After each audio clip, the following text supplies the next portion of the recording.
The next on the agenda, I want to go to our speaker because she and her good volunteer, who's also a great neighbor of mine and Joyce's. I think that you will want to welcome her. She's the Director of Operations for the Save Our Seabirds organization. And she can tell you more about how long they've been in business, but it's a good long while. And I've always been very thankful that they are working with this. And so please welcome Jocelyn Shearer. You can adjust this anyway. Thank you, Catherine. I appreciate it. Sorry, I mumble at the best of times, so I have to take my mask off. So Save Our Seabirds is on the site of what was the old Pelican Land, if anybody remembers that, right next to the Moat Marine Aquarium. And we are pretty much the only bird rescue functioning nonprofit in the Sarasota area.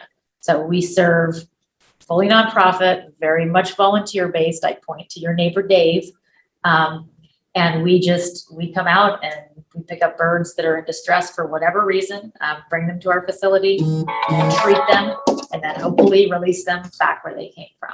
So you've been gracious enough to let me come here today for a couple of reasons, just to raise awareness of it, but also to make a plea to, so if somebody's interested in volunteering with us, and I will obviously walk through my presentation, but Dave Thomas, your Siesta Key resident here, is our best rescuer. And he is the only person who lives on Siesta Key who rescues for us. So poor Dave hears from me probably 4 times a day.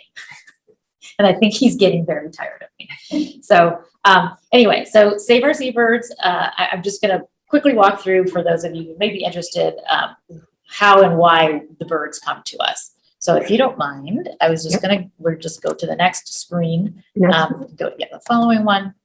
So people say like, well, why are there so many issues with birds?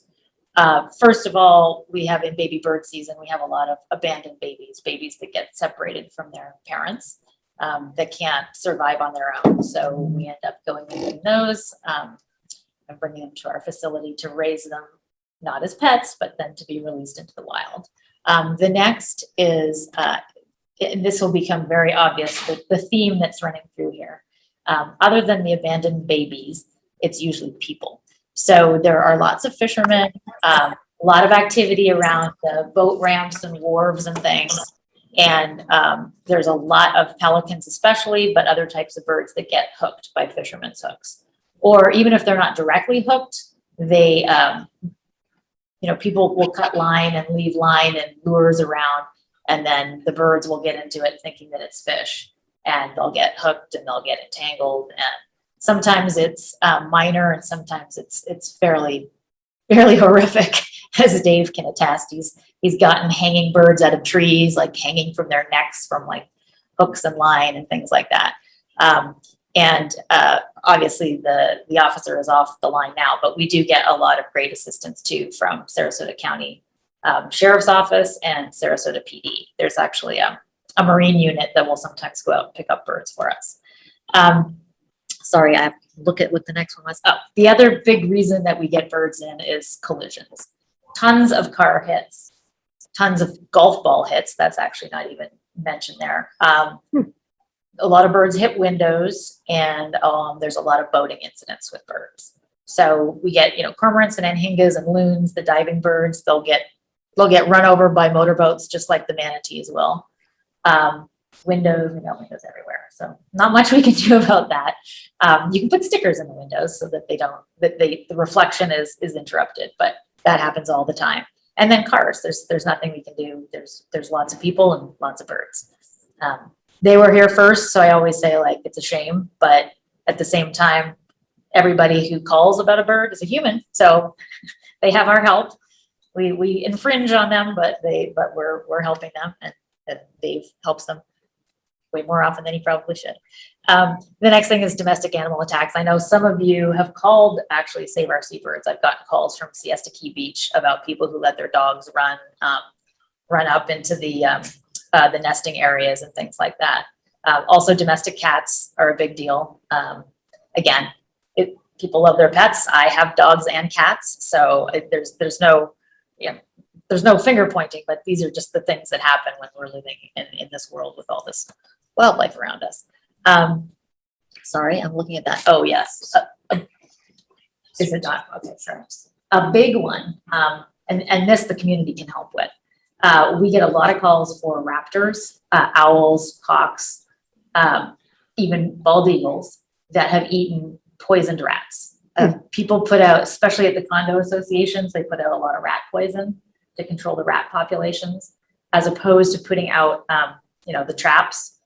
So if they just put out like the poisoned food, then the rats or the mice will eat it. Then they'll go off and die a slow and fairly horrible death, honestly.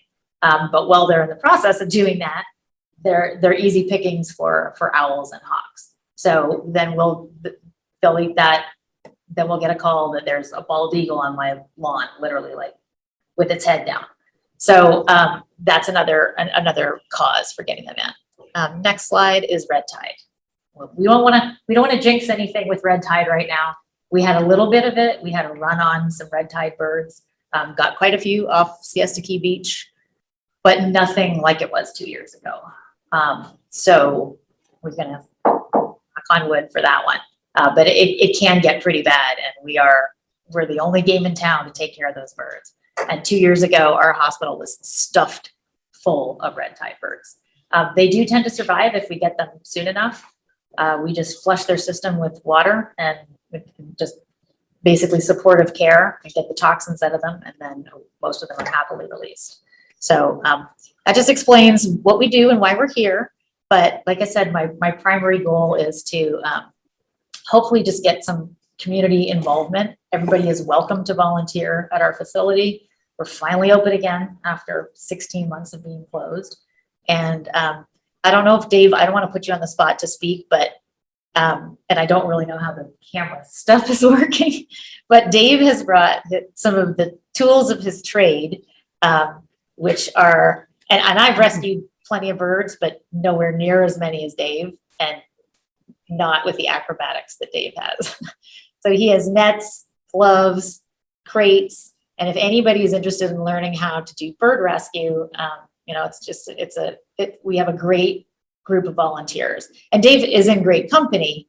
We have a ton of volunteers on Longboat Key, and lots on the mainland. But as I said, Dave is our only bird rescuer on Siesta Key.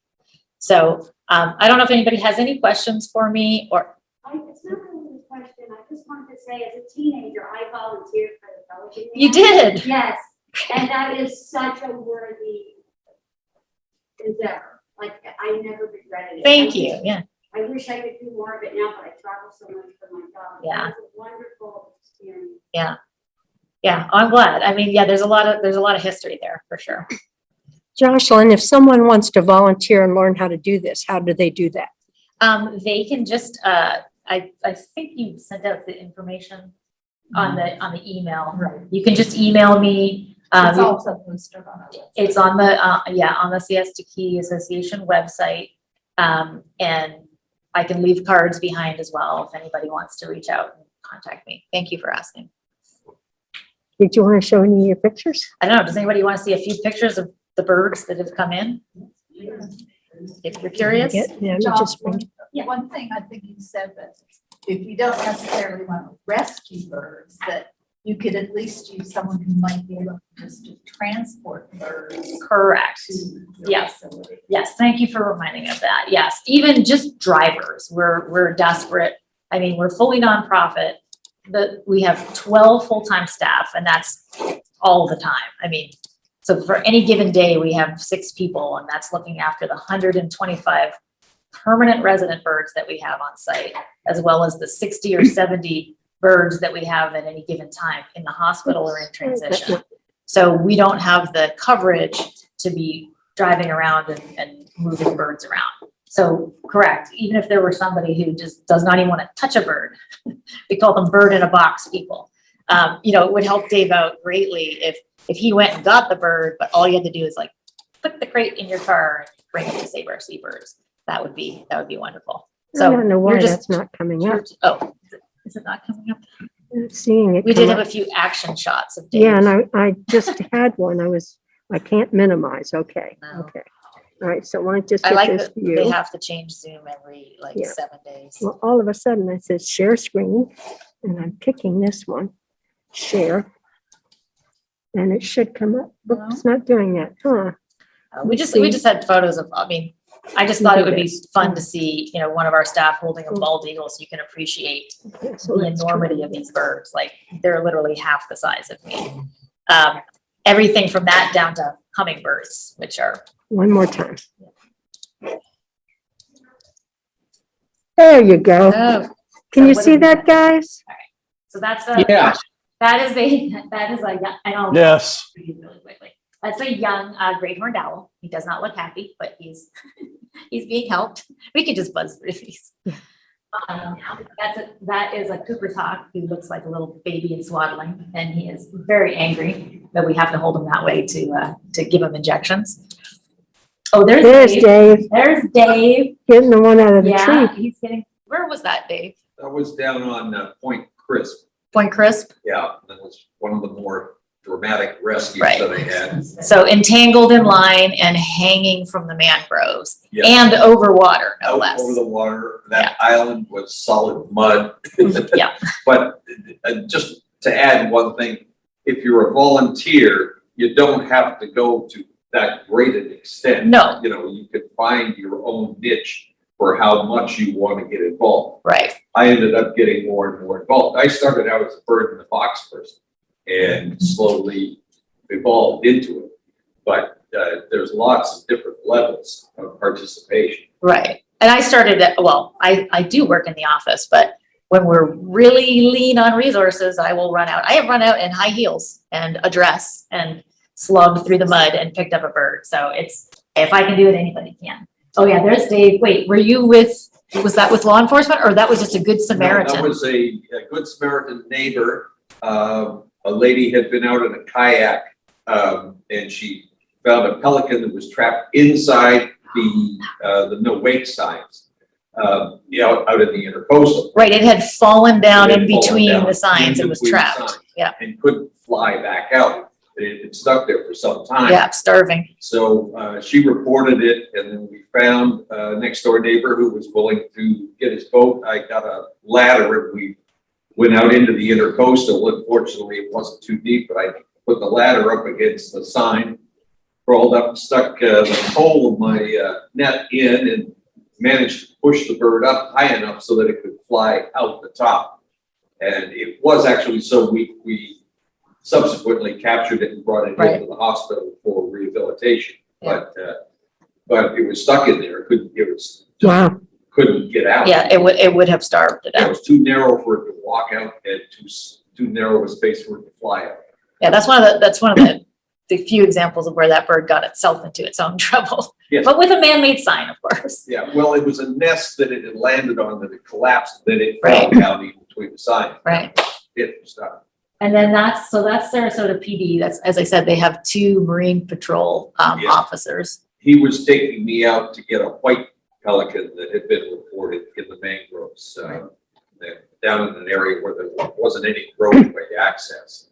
And he happened to be coming along at the time the report came in, and it was fast for him to come in, and he was available. Yeah, it's always a, sometimes it's just serendipity, and we'll just call anybody that we can and see what we can do. Yeah. We'll go quickly through the rest of these. Speaking of white pelicans, usually we don't have them. They're coming up from the south, I guess, I assume. Correct. Yeah, they're migratory. Right, So we see them twice a year only okay. for their cameo. But you can see one always at Save Our Seabirds, a big one named Moby, who can't be released. So he lives with us permanently. They're almost twice as big as the brown pelicans. Right, yeah. Okay, That's an example, unfortunately, of if you see that egret's foot, yeah. somebody had just left some fishing line or some probably fishing line, and it just got wrapped around its foot, and not even a hook, but it just stayed on there for long enough that you see the Yeah, damage lost that it did. So any garbage that we leave behind has potentially disastrous effects. And those are the don't cut the line signs that we put up at all the boat ramps that people just ignore anyway. Don't feed the pelicans, don't cut the line. But those signs are out there, so we try. That's just our logo. Okay. Well, anyway, thank you very much for your time. And again, if anybody's interested, just the information is on the website. Yes. In order to vote do voting in Sarasota, don't you have to have a safety course in voting? Do you participate with them and give them parts of your material so they can show voters? Well, voters specifically are not really guilty of much other than accidentally hitting birds. It's more I wish that when they issued fishing licenses, that they would make very clear what one should and shouldn't do as a fisherman. The voters, obviously, there's no wake zone, so we're concerned about manatees and all the rest of it, and birds just fall into that category of sometimes wrong place, wrong time.